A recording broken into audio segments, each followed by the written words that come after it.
बिस्मिल्लाहिर्रहमानिर्रहीम। तुमसे है पाकिस्तान में खुशामदीद। मैं हूं साजिद हुसैन। आज भी हम बात करेंगे पाकिस्तान की मौजूदा सियासी सूरत हाल पर और कोशिश होगी कि हेल्थ सेक्टर पर, एजुकेशन सेक्टर पर और कुछ महंगाई पर भी बात की जाए। और हालिया जैसे हम देख रहे हैं कि कुछ अरसे से सोशल मीडिया पर भी फेक अकाउंट्स बनाए जा रहे हैं और कैरेक्टर असिसिनेशन हो रही है लोगों की। उसकी रोकथाम के लिए वफाकी हुकूमत क्या कर रही है, सूबाई हुकूमत उसके लिए क्या इकदाम कर रही है। आज हमारे साथ स्टूडियो में मौजूद हैं पाकिस्तान तहरीक इंसाफ के रहनुमा जनाब सरबुलंद साहब। सरबुलंद साहब, बहुत शुक्रिया, आपने टाइम दिया। उनके साथ मौजूद हैं पाकिस्तान पीपल्स पार्टी से जनाब नईम अवान साहब। अवान साहब, आपका भी बहुत शुक्रिया, आपने टाइम दिया। वफाक से हम आगाज करेंगे। सरबुलंद साहब, फेक अकाउंट और सोशल मीडिया पे कैरेक्टर असिसिनेशन आम हो गई है। कोई भी आके किसी की भी पगड़ी उछाल देता है, इसकी रोकथाम के लिए आप लोग क्या कर रहे हैं? देखिए जी, एक तो साइबर क्राइम सेल बन चुका है और आपको आपके लिए मैं ये एक जो बात जो आपने की है कि जो किसी की भी कोई भी पगड़ी उछालती है, इंतहाई इस पाकिस्तान में, इस माशरे में इंतहाई ज़रूरत इस बात की है इसके अखलाक़ी इक़दार जो है वो तय किए जाए। कोई भी आदमी फेसबुक पे जो जिसको घर में कोई जानता नहीं, वो बड़ी मोअज़्ज़ज़ इंसान की जो है वो पगड़ी उछाल रहा होता है, तो इसका संदेबाब होना चाहिए बड़ी सख्ती से। और अभी तो फेसबुक ने भी ये चीज़ें रिपोर्ट होनी शुरू हो गई। कोई इस तरह की कोई पोस्ट होती है, उस पर आप रिपोर्ट करते हैं, उस पर कार्रवाई होती है, उसकी आईडी को ब्लॉक किया जाता है दिनों के लिए, महीनों के लिए या परमानेंटली। तो ये काफ़ी सारे मेजर इक़दाम तो ले लिए हैं, लेकिन मज़ीद इक़दाम की ज़रूरत है। अच्छा, मजहबी इश्तियाल अंगेज़ तकारीर हों, मतलब बहुत सारा मवाद, चाहे हम यूट्यूब की बात करें, फेसबुक की बात करें, इनकी तमाम जो एक्सेस हैं हमारी वफाकी हुकूमत और इदारों के पास हैं। तो डोमेन में क्या क्या आता है इन चीज़ों की अगर हम रोकथाम करेंगे तो मैं समझ रहा हूँ आगे जो हमारी न्यू जनरेशन आ रही है वो एक अच्छा, एक पॉजिटिव इमेज के साथ अपना कदकाठ बड़ा करेगी। कितनी लेवल पे आप लोग एक्सेस ले लेते हैं कि कौन सी इश्तियाल अंगेज़ तकरीर को रोक लिया जाए, या वो कितने दिन सोशल मीडिया पे रहती है उसके बाद जाके इदारे उसको तहवील में लेते हैं? तो खैर कोर्ट कंडक्ट आ गया है और उसमें जो फ़ौज के ख़िलाफ़ जो मवाद है पाकिस्तानी रियासत के ख़िलाफ़, जिससे पाकिस्तानी रियासत को नुकसान है, वो तो उस पर बैंड लगा दिया गया है। इस तरह की तस्वीर जिसमें ज़्यादा इश्तियाल फैले और जिससे खौफ फैले, उसको भी बैंड कर दिया। आपने देखा होगा फेसबुक पे हो जाता है। लेकिन मज़ीद इक़दाम की ज़रूरत है। मैं आपकी बात से एग्री करता हूँ कि हमें बहुत इक़दाम की मज़ीद ज़रूरत है, लेकिन कुछ फ्रीडम ऑफ एक्सप्रेशंस की बात आती है, कुछ अपनी आवाज़ हक़ रायदही की बात आती है कि हमें आवाज़, हमारी इजाज़त हो, लेकिन उसकी आड़ में लोग अगर नेगेटिव, एक इंसान है मिसाल के तौर पे, एक चोर है, उसको पुलिस पकड़ती है, तो जब पकड़ते वक्त अगर कोई हाथापाई होती है, कोई मुकाबला होता है, तो मुकाबला आप अगर यहाँ से कैमरा लगा के पुलिस को दिखाएंगे तो वो जालिम नज़र आएगा, लेकिन उस साइड से लगाएंगे उस मुजरिम को पकड़ने के लिए जो पुलिस एफर्ट्स कर रही होती है, जिससे पूरा माशरा ख़राब है, उस मुजरिम को पकड़ने के लिए जो एफर्ट्स कर रही होती है, उसमें हीरो नज़र आएंगे पुलिस। तो ज़रूर इस बात की ज़रूरत है कि जो नेगेटिव पहलू में इस्तेमाल होता है, जिससे रियासत और जो हमारी कौम है, जो हमारी आने वाली नस्ल है, जो हमारी मौजूदा नस्ल है, उस पर जो बुरा इम्पैक्ट है वो ना पड़े। बहुत अच्छी बात की। अब थोड़ा सा आगे बढ़ते हैं। Social media campaign political parties भी बहुत चलाती हैं। नईम अवान साहब, पाकिस्तान तहरीक इंसाफ ने इलेक्शन से पहले सोशल मीडिया पे बड़ी धड़ल्ले से अपनी कैंपेन चलाई और यूथ ने बहुत उसमें इंटरेस्ट लिया। आप समझते हैं कि सोशल मीडिया की आज़ादी हो, लेकिन उसके लिए पैरामीटर्स तय किए जाएं? ठीक है, कहीं ऐसा ना हो कि जो पॉलिटिकल पार्टीज़ के लोग हैं वो अखलाकियात और तमाम चीज़ें आने वाली नस्ल उनसे सीख रही होती, वो फेस होते हैं मुल्क का, तो उसके लिए पॉलिटिकल पार्टियों का क्या किरदार होना चाहिए? बिस्मिल्लाह। देखें, बात यह है कि साइबर क्राइम एक्ट 2013 जो है वो ऑलरेडी इम्प्लीमेंट है, और बात यह है कि अगर हम इस वक्त बात ये कर रहे हैं कि सोशल मीडिया के ऊपर पगड़ियाँ उछाली जा रही हैं, बेसिकली बात ये कि इसकी बुनियाद कहाँ से डली। सोशल मीडिया जितना बड़ा जो है वो तरीक़े इंसाफ का था, और तरीक़े इंसाफ के जो लोग एक्सेस थे सोशल मीडिया के ऊपर, ख़ासतौर पे फेसबुक, ट्विटर, इंस्टाग्राम, इसी तरीके से व्हाट्सएप ग्रुप्स के अंदर, तो वहाँ जिस किस्म की चैट की जाती थी और उसका रिएक्शन, बात ये कि अब रिएक्शन आ रहा है। आज़ादी राय पर हम नहीं समझते कि ख़तकन लगाना चाहिए। हर इंसान का एक आईनी हक़ है उसके पास कि अगर वो सोशल मीडिया पे जाता है और सोशल मीडिया पे बैठ के अगर वो कोई तनकीद करता है, तनकीद हमेशा जमहूरियत का सुन रहा है।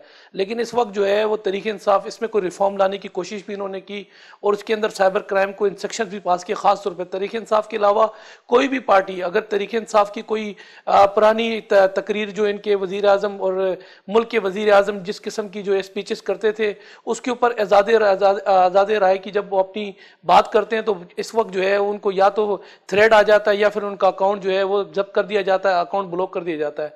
आज़ाद राय का हर इंसान का हक है। इस वक्त अगर जर्नलिज्म से ताल्लुक़ रखने वाले जो लोग हैं, ख्वाह वो अखबार रिपोर्टर हैं या फिर वो जो है न्यूज़ एंकर हैं। आप नहीं समझते कि ये अच्छी इकदाम है कि अगर कोई भी इश्तियाल अंगेज तकारीर करता है तो अगर वफाकी हुकूमत उसको ब्लॉक कर देती तो अच्छी बात है?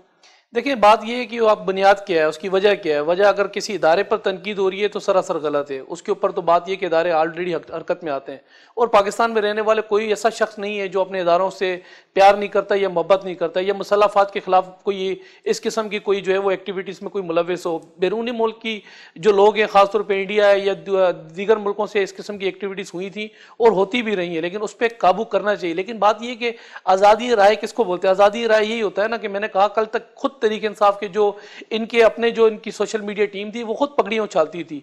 आज इनको बुरा लगता है जब बात यह कि तरीके इंसाफ को अगर कोई पुरानी तकरीर या उनकी स्पीचेस जो है वो उसको अगर कोई टारगेट करता है तो ये सरासर गलत है। फिर बात यह कि पाकिस्तान के अंदर मैं अगर ये बात करूं, ये जो जर्नलिज्म से ताल्लुक रखने वाले लोग होते हैं इस वक्त बात यह कि फिर बात करेंगे तो फिर बात आगे तक जाएगी। नेपरा पिमरा और ओगरा इनको समझ ही नहीं है करना क्या है इनको।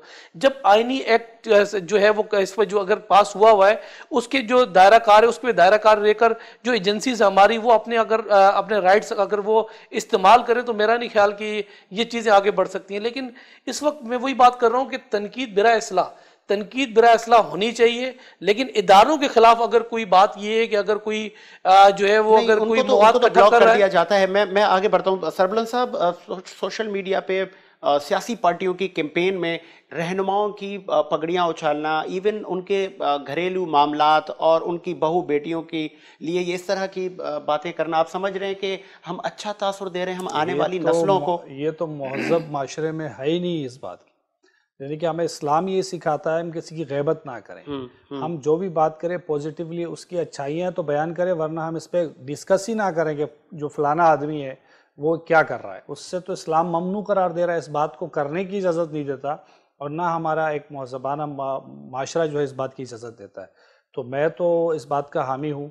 मेरा ख़ुद सोशल मीडिया अकाउंट जो है मैं जो चलाता हूँ उसमें हमेशा अपनी किसी जो हमारी कारकर्दगी होती है या जो हम काम करते हैं, जो अपनी एक्टिविटीज़ करते हैं वो शेयर करते हैं। लेकिन आपके बहुत सारे रहनुमा या मुख्तलिफ पॉलिटिकल पार्टीज़ के वो अक्सर लाइव आके या अगर किसी भी सियासी जमात ने कोई सड़क नहीं बनाई होती तो उनको मतलब इस तरह की लैंग्वेज इस्तेमाल करना कि ये ऐसे हैं, ये वैसे हैं, ये यूं तू, वो जो अबे तबे वाली लैंग्वेज है, आप नहीं समझते उससे परहेज करना चाहिए? देखो, लाइव आके इश्यूज़ को एड्रेस करना चाहिए, बताना चाहिए कि यहाँ पे इस चीज़ की ज़रूरत थी और सोशल मीडिया एक बड़ी ताकत है।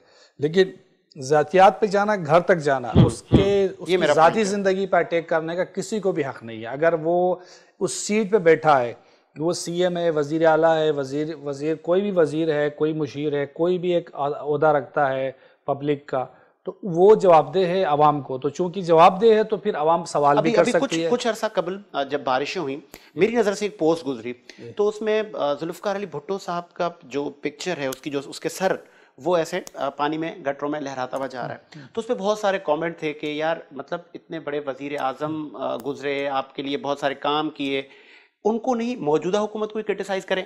आज का भुट्टो साहब की पगड़ी उछाली जा रही है तो कल हर किसी ने जाना है। तो आप समझ रहे हैं कि एक दूसरे को हम रोकें, अफाम और तफहीम और इखलाकियात के दायरे में हमें रहकर पॉलिटिक्स करनी चाहिए। देखिए जी, बात यह है कि अगर आप गटर के ऊपर किसी की तस्वीर लगाते हैं तो वो भी कोई इखलाकी काम नहीं है। हमने चूंकि ये एक रेस निकलेगी, एक दौड़ निकलेगी जिसका कोई आखिरी सिरा है ही नहीं, क्योंकि आखिरी सिरा फिर मजीद जो है वो बढ़ते मतलब मजीद बदतमीजी, तूफ़ानी बदतमीजी, फिर तूफ़ानी बदतमीजी और फिर उससे भी आगे की कहानी, फिर बदतमीजियाँ ख़त्म हो जाएंगी और फिर हाथापाई पे बात आ जाएगी। बिल्कुल ऐसा तो ये इस पे तो मैं कहता हूँ कोई क्लास लगाएं, इसको जुर्म करार दें, इसकी सज़ा हो ताकि ये इस तरीके के अक़दार ना हो। जरूर सोशल मीडिया पे आके, आप विफाक के नुमाइंदे हैं, आप लोगों के बहुत सारे सोशल मीडिया पे अकाउंट हैं, आप समझते हैं कि आप उन तमाम जो मीडिया सेल हैं, आपके जो तमाम विंग्स हैं, आप उनको भी ये मैसेज दें कि बिंग पाकिस्तानी, ठीक है पॉलिटिकल एक दूसरे पे आप क्रिटिसाइज करें, तनकीद का हक है, लेकिन तमाम चीज़ों के एक दायरा कार हों। अपनी जो हमारे मुल्क की जो बड़ी बड़ी शख्सियात हैं, चाहे वो किसी भी तंजीम की हो, किसी भी पोलिटिकल पार्टी की हो, इस तरह न किया जाए। देखिए जी, हम पीटीआई की जानिब से सबसे पाकिस्तान में सबसे पीटीआई का सोशल मीडिया बड़ा मजबूत है। नईम अवान साहब ने भी ये बात की और बिलहकीकत है, लेकिन हमारे सोशल मीडिया पे किसी की पगड़ियाँ नहीं उछाली जाती। As a CM, as a prime minister, as a वजीर, एज ए मुशीर हम उनकी कारकर्दगी पे तनकीद करते हैं और खुला डुला तकरीर करते हैं, और हम तनकीद भी करते हैं और डिमांड भी करते हैं, और ये हमारी आवाज़ उठाने का एक जरिया है। सो वो मैं इजाज़त उसकी तो मैं बात कर रहा हूँ कि बिल्कुल हमारा भी एहतसाब हो सोशल मीडिया के थ्रू, और सबका हो जो पब्लिक होल्डर वो जो है सीटों पर हैं उनसे पूछा जाए और क्रिटिसिज्म भी किया जाए, तनकीद किया जाए, लेकिन बड़ा इस्लाह के लिए। बिल्कुल ऐसा ही है। कि मैं नहीं साहब आपकी तरफ मैं आऊंगा, नहीं साहब घरेलू कोई पहलू ना हो। आपकी तरफ आऊंगा। अब पीपल्स पार्टी के भी बहुत सारे लोग मौजूदा वजीर आजम, ठीक है, एक रियासत के एक स्टेट के पीएम हैं, ठीक है, एक मुंतखब वजीर आजम को, ठीक है, आप तनकीद करें, न कि आप उसके कार्टून बनाएं या उस पर मजाक उड़ाएं। अगर पॉलिटिकल पार्टी के रहनुमाओं के और कारकुनान के ये रवैये होंगे तो जो कॉमन मैन है उसको क्या तासुर जाता है कि ये सियासी लोग तो बड़े अवेयर होते हैं, इनको उनकी तो तरबियत होती है। आप समझते हैं कि ऑपोजिशन में रहकर आप ये सही कर रहे हैं?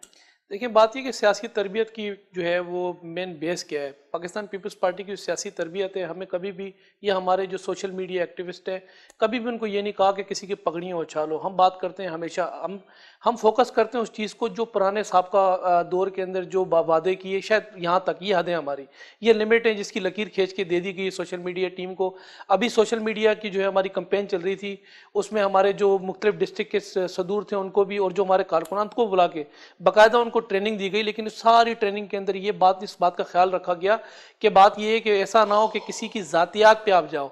ठीक है, आप टारगेट करते हो, टारगेट से मुराद ये नहीं है कि खुदा ना खास्ता बात ये कि आप किसी को जातियात को फोकस रखो, आप उस चीज़ को टारगेट करो जो साबका एतवार के अंदर जो कंटेनर पे खड़े होकर वजीर आजम साहब ने इस कौम के साथ झूठे वादे किए, और वादे करके, और जो वादे क्या किए, वादे खुली स्पीचेस की कि आपने देखा कि 8 रुपये बिजली यूनिट होना चाहिए, 100 दिन में मैं आऊँगा, आफिया सिद्दीकी को लाऊंगा, 1 करोड़ नौकरियाँ, 50 लाख मकानात, मैं गवर्नर हाउस को गिराऊंगा, यूनिवर्सिटी बनाऊंगा, पीएम हाउस को गिराऊंगा, लाइब्रेरी बनाऊंगा, गरीब आदमी बगैर इलाज नहीं सोएगा, अमीर आदमी टैक्सेस देगा।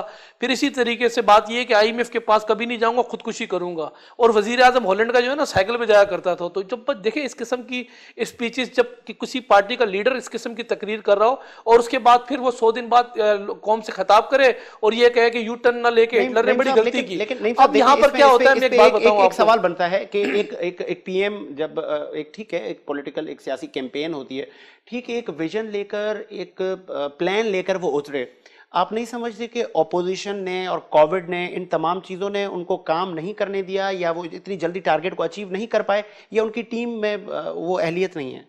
देखिए, बात ये है कि क्योंकि 25 जुलाई 2018 के इलेक्शन के बाद कोविड, तो अगर मैं बात करूं, हमें 1 साल भी कंप्लीट अभी कोविड को नहीं हुआ, शायद हम 1 साल के नज़दीक हैं, लेकिन 2.5 साल इस वक्त इस हुकूमत को हो चुके हैं। 1.5 साल इनको मिला। इन 1.5 सालों के अंदर जब ये कहते हैं ना, बात ये कि साबका हुकूमतें चोर थी, एक तो मसला ये कि रात 8, 9, 10, 11, 12 इनके तर्जुमान जो इस वक्त रखे हुए इन्होंने TADA के ऊपर या उनको मराद पे रखा हुआ, उनका काम ये होता है कि साबका हुकूमतें चोर थी। अब बात ये है कि साबका हुकूमतें चोर थी, फिर 1.5 साल जो इनको मिला, उस वक्त इनको GDP रेट इस मुल्क का 5.8 दिया गया था जब ये मुल्क के ऊपर आए थे। और बात यह कि मुल्क पे आने के बाद उस वक्त इनको चीनी दी गई थी, आपको मैं बताऊं 47 रुपए किलो। उस वक्त चोर थे, इस वक्त जो है वो मौलाना और इस वक्त जो है वो फरिश्ते नाफिज हैं। अभी 110 रुपए की चीनी मार्केट में दस्तयाब नहीं है। चोर थे, 8 रुपए बिजली इनको दी थी, जिसपे कंटर पे खड़े होकर वजीर आजम साहब ने खुद बिल जलाया और कहा कि 3 रुपए बिजली यूनिट होना चाहिए। आज इनको 22 रुपए पे ये लेके गए क्योंकि फरिश्ते इस मुल्क पे नाफिज हुए। अभी देखिए वो चीजें जो मैं बुनियादी, सरबला साहब, बहुत सारी जमात, पाकिस्तान तहरीक इंसाफ, और अभी तक आप परफॉर्म कर रहे हैं, अभी आईनी मुद्दे में आप में कम से कम अभी आधी हुकूमत है आपके पास। मुमकिन है कि वक्त के साथ साथ चीजें आप कर लें और जो जो कौम के साथ वादे किए गए आपकी लीडरशिप की जानिब से वो पूरे भी हो जाएं। आप समझते हैं कि मेन रुकावट क्या है, क्यों नहीं टारगेट अचीव कर पा रहे आप?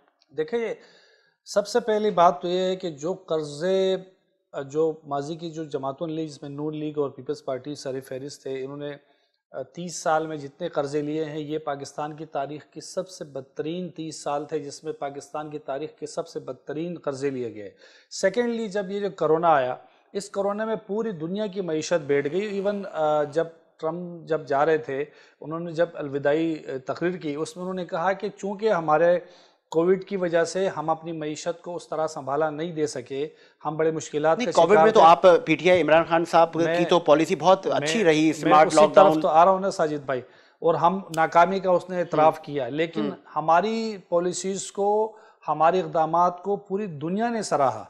पूरी दुनिया ने कहा कि जो इमरान खान ने किया, जो प्राइम मिनिस्टर पाकिस्तान ने किया, उसको पूरी दुनिया ने सराहा। न सिर्फ सराहा बल्कि उसकी मिसालें दी बड़ी बड़ी कॉन्वोकेशंस में और कन्वेंशंस में कि भाई तहरीक जो इमरान खान साहब है, उन्होंने जो स्मार्ट लॉकडाउन का कहा, उन्होंने गरीब का भी ख्याल किया, कारोबार भी चलाया, मईशत को भी संभाला दिया। बहुत अच्छा फैसला था। मैं एक ब्रेक लेता हूं, मैं ब्रेक के बाद बिल्कुल इस पे डिबेट होगी, महंगाई पे भी बात होगी और बिजली के नर्क भी बढ़े उस पर बात होगी। एक ब्रेक लेते हैं, ब्रेक के बाद हाजिर होते हैं।